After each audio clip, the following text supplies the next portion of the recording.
Hi friends, आज हम discuss करेंगे जीएनएफसी स्टॉक के ऊपर। इसका फुल फॉर्म है Gujarat Narmada fertilizer and chemical limited. ये GNFC stock government of Gujarat के अंडर आता है।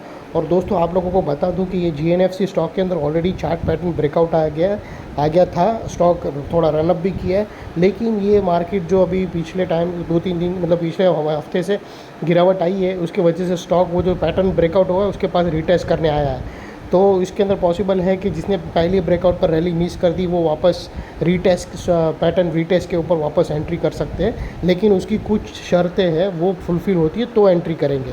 तो उसके स्टॉक बहुत ही अच्छा है, गवर्नमेंट ऑफ गुजरात के अंडर आता है। और दोस्तों आप लोगों को बता दूं कि इसके अंदर भी सारी चीज़ आज आ गई थी जब स्टॉक ब्रेकआउट हुआ था। इसके अंदर भी इलियड वेव पैटर्न कंप्लीट हुआ था, उसका कंफर्मेशन आया था लोअर टाइम फ्रेम में। इसके लोअर टाइम फ्रेम में डाइवर्शन आया था, और साथ ही बड़े टाइम फ्रेम में अगर आप देखो ना तो दोस्तों यहाँ पर उसने एक राउंडिंग बॉटम बनाया था, रिवर्सल। ये राउंडिंग रिवर्सल बॉटम बनाया था जिसको स्टॉक अभी रिटेस्ट करने आ रहा है। तो वो रिटेस्ट के ऊपर उसकी कुछ कंडीशन है जो हम देखेंगे दोस्तों। तो हम जैसा कि हमें अभी दूसरी इसमें ऑलरेडी सब कुछ वो पहले से हो चुका है ब्रेकआउट, तो उसकी जो प्री कंडीशन होती है वो करेक्शन कंप्लीशन की जो भी प्री कंडीशन होती है वो डिस्कस नहीं कर रहा हूँ मैं। सीधा रीटेस्ट के ऊपर क्या बन रहा है और वो हम किस हिसाब से उसको देखेंगे और उसके टारगेट और स्टॉप लॉस के बारे में बात करेंगे। तो दोस्तों जैसा कि आप देख सकते हो स्टॉक यहाँ से भागा तो सही, अभी रिटेस्ट करने आया। अभी रिटेस्ट के अंदर दोस्तों इसीलिए मैं आप लोगों को बता रहा हूँ कि इसके अंदर है ना अभी एक पॉसिबल चीज़ है। इसके अंदर है ना एक इनसाइड बार कैंडल बनी है। अगर आप गौर से देखो ना तो ये एक बहुत ही अच्छा इनसाइड बार कैंडल पैटर्न जब भी कोई सपोर्ट पे या फिर कोई रेजिस्टेंस पे आके बने तो उसके मायने बहुत ही इंपॉर्टेंट होते हैं। कि ये जो इसका सपोर्ट है वो बहुत ही ज़रूरी इंपॉर्टेंट सपोर्ट है, क्योंकि ये ब्रेकआउट इसकी यही लेवल पे उसने ब्रेकआउट दिया था। अभी यहाँ पर है ना यही लेवल पे अगर आप गौर से देखो ना तो इनसाइड बार कैंडल दिया है। अभी इसमें क्या है, इनसाइड बार कैंडल में आपको इसमें मैं एक एरिया बताता हूँ। ये इनसाइड बार कैंडल है, उसमें एक रेड और ग्रीन है। अभी ये जो रेड है ना उसका जो हाई है, इसका जो हाई वो उसका जो हाई है जो 695 है, 695 के ऊपर अगर क्लोजिंग मिल जाती है तो फिर हमारी एंट्री होगी।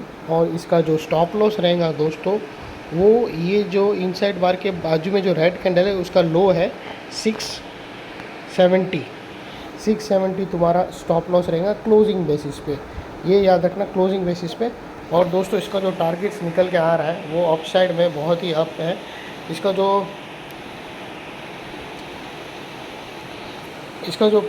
जो टारगेट्स निकल के आ रहे हैं दोस्तों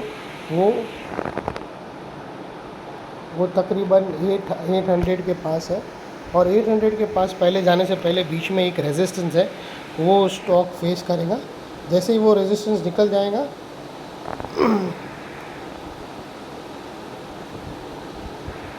एक रेजिस्टेंस है 757 से लेकर 765 के बीच में, वो रेजिस्टेंस निकल जाएगा तो स्टॉक फिर सीधा 800 को पास जाएगा। तो अगर आप मोटी देखो ना तो कंडीशन क्या है दोस्तों, एक बार मैं रिपीट कर दूं। कंडीशन ये है कि इसके अंदर चार्ट पैटर्न नहीं है, इसके अंदर कैंडल स्टिक पैटर्न है।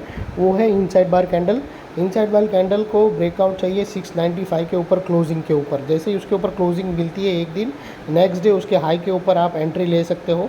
और उसका स्टॉप लॉस जो मैंने रेड कैंडल बताया 670, और उसके जो टारगेट अप साइड में आएंगे, फर्स्ट टारगेट 757 और 802 के आसपास है।